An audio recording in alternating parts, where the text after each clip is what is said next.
อย่าเพิ่งเฮ็ดท่าทางว่าสั่งหลายบ่จำเป็นน้องคงบ่มาน้องอยากเว้าอยากจา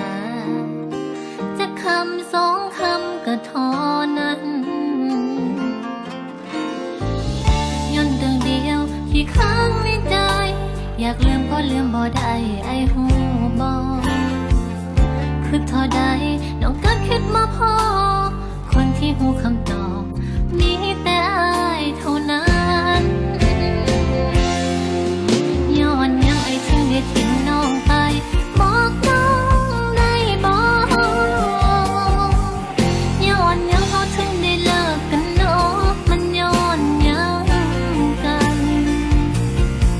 บ่อยากให้มันติดอยู่ในใจจนฮอดมือตายก็เท่านั้นไอ้บ่ต้องคิดว่าน้องคนแพ้สิพา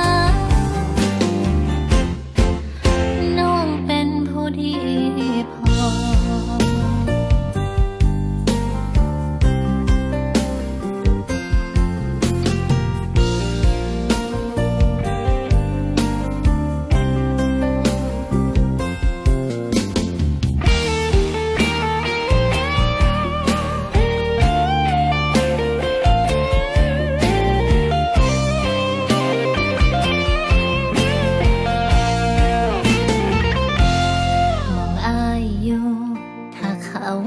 บอกเขาจักหน่อยก็ได้บอกกับเขาให้เข้าใจน้องบ่ได้ตามมางอ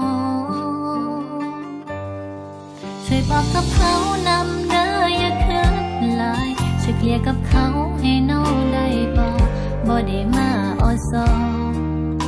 แค่มาถามบังก็เท่านั้น